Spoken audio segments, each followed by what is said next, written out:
Assalamualaikum warahmatullahi wabarakatuh. Perkenalkan, nama saya Rizky Aliandi Sopian dari kelas 11 RPL 1. Di sini, saya akan menceritakan sejarah terjadinya Perang Banjar. Baik, saya mulai. Perang Banjar atau Perang Banjar Barito atau Perang Kalimantan Selatan adalah perang perlawanan terhadap penjajahan kolonial Belanda di Kerajaan Banjar yang berlangsung hampir setengah abad dari tahun 1859 sampai 1906, sehingga menjadikannya perang terlama di Nusantara. Jika dilihat coraknya, perlawanan dapat dibedakan antara perlawanan ofensif yang berlangsung dalam waktu relatif pendek dari tahun 1859 sampai 1863 dan perlawanan defensif yang mengisi seluruh perjuangan selanjutnya dari tahun 1863 sampai 1906. Banyak tokoh penting yang sangat berjasa pada saat terjadinya Perang Banjar yang mampu mengobarkan semangat para pejuang dalam menghadapi penjajahan kolonial Belanda. Yang pertama ada Pangeran Antasari. Pangeran Antasari lahir di Kayutangi, Kesultanan Banjar 1797 atau 1809. Meninggal di Bayan Begok, Hindia Belanda, 11 Oktober 1862 pada umur 53 tahun. Pangeran Antasari adalah seorang pemimpin dan tokoh penting dalam Perang Banjar sebagai Sultan Banjar pada 14 Maret 1862. Dia dinobatkan sebagai pimpinan pemerintahan tertinggi di Kesultanan Banjar atau Sultan Banjar dengan menyandang gelar Panembahan Amiruddin Khalifatul Mukminin. Pangeran Antasari tidak hanya dianggap sebagai pemimpin suku Banjar, dia juga merupakan pemimpin suku Ngaju, Maanyan, Siang, Sihong, Kutai, Pasir, Murung, Bakumpai, dan beberapa suku lainnya yang berdiam di kawasan dan pedalaman atau sepanjang Sungai Barito, baik yang beragama Islam maupun Keharingan.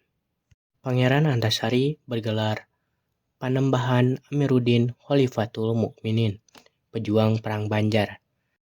Anugerah Pahlawan Nasional. Pangeran Antasari telah dianugerahi gelar sebagai Pahlawan Nasional dan Kemerdekaan oleh Pemerintah Republik Indonesia berdasarkan SK No.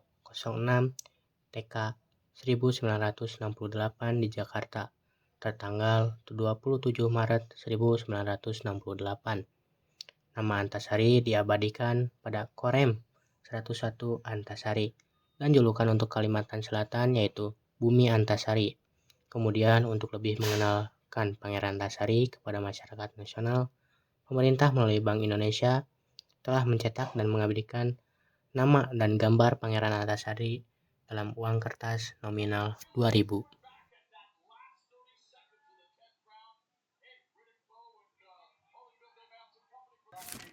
Yang kedua ada Sultan Hidayatullah II, terlahir dengan nama Gusti Andarun dengan gelar Mangkubumi.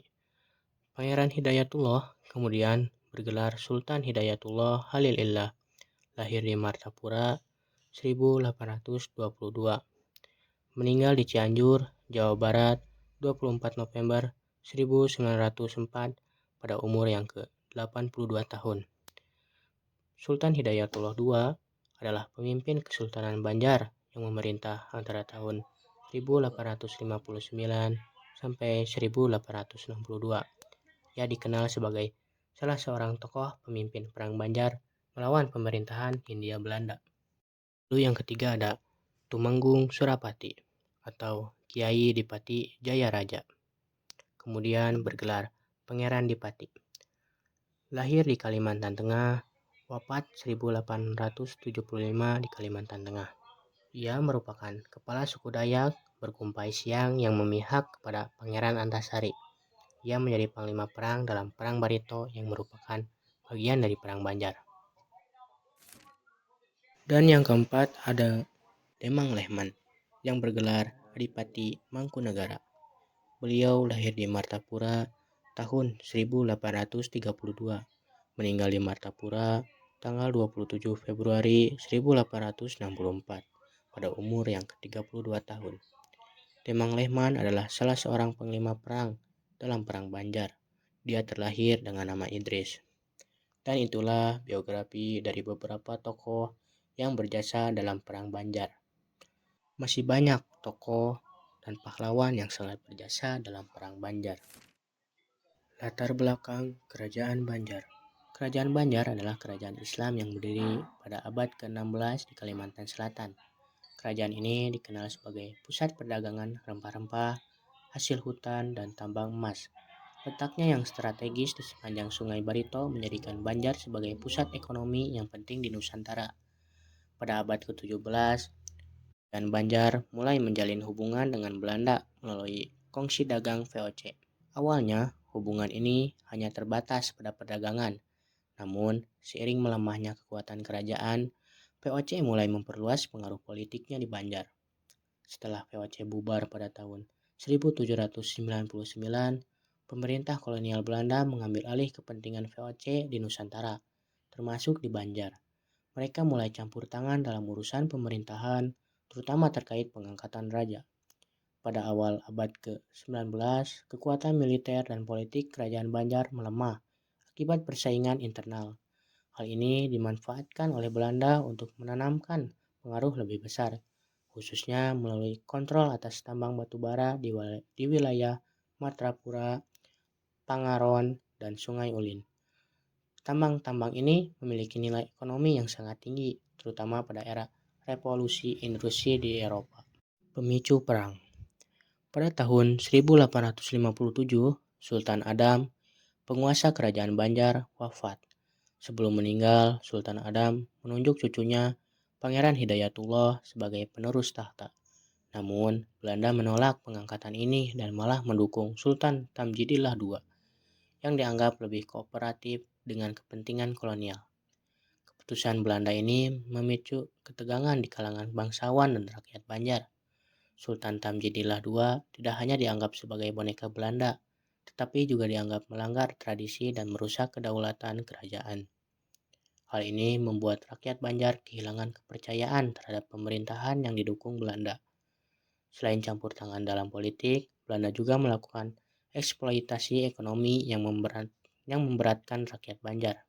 Penguasaan tambang batu bara oleh Belanda mengakibatkan rakyat kehilangan akses terhadap sumber daya alam yang selama ini menjadi bagian dari kehidupan mereka. Pajak yang tinggi, kerja paksa, dan penjarahan sumber daya alam oleh Belanda semakin memicu ketidakpuasan. Di tengah ketegangan ini, Pangeran Antasari muncul sebagai tokoh pemimpin perlawanan.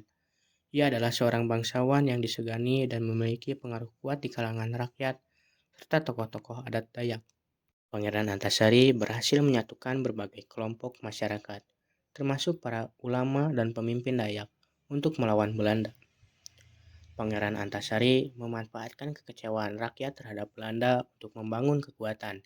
Ia menyusun strategi perlawanan berbasis gerilya, memanfaatkan medan hutan Kalimantan yang lebat untuk menyerang pasukan Belanda secara tak terduga. Dimulainya perang.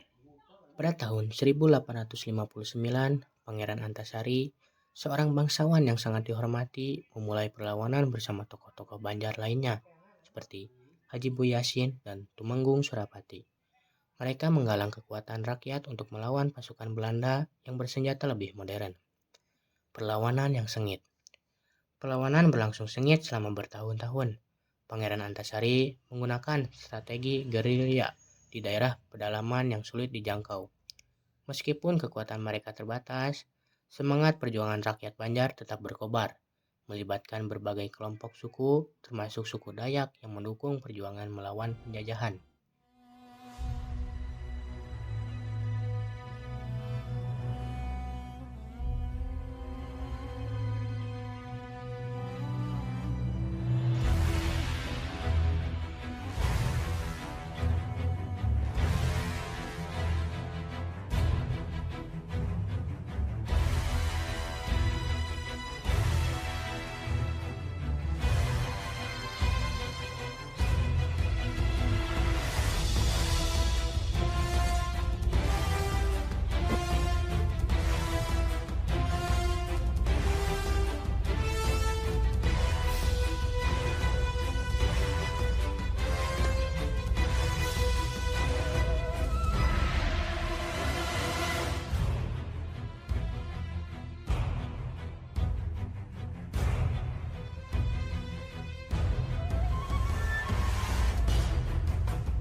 Pangeran Antasari diangkat menjadi sultan.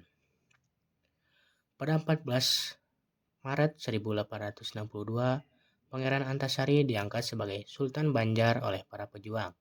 Ini menjadi simbol kebebasan dan keteguhan rakyat Banjar dalam mempertahankan martabat mereka. Sayangnya, pada tahun yang sama, Pangeran Antasari meninggal dunia karena penyakit cacar. Namun, perlawanan tidak berhenti. Akhir perang. Perlawanan rakyat Banjar berlanjut hingga akhirnya pada tahun 1906, Belanda berhasil menaklukkan sisa-sisa perlawanan. Meskipun perjuangan fisik telah berakhir, semangat dan pengorbanan rakyat Banjar dalam perang ini dikenang hingga kini. Warisan Perang Banjar. Perang Banjar adalah simbol patriotisme dan tekad rakyat Banjar untuk mempertahankan kemerdekaan mereka. Pangeran Antasari diakui sebagai pahlawan nasional Indonesia atas jasanya dalam memimpin perlawanan. Hingga saat ini, semangat perjuangan ini tetap hidup dalam sejarah dan jiwa rakyat Indonesia. Inilah kisah perjuangan rakyat Banjar, sebuah bab penting dalam sejarah Indonesia yang penuh dengan keberanian dan keteguhan hati melawan penjajahan. Sekian dari saya, terima kasih.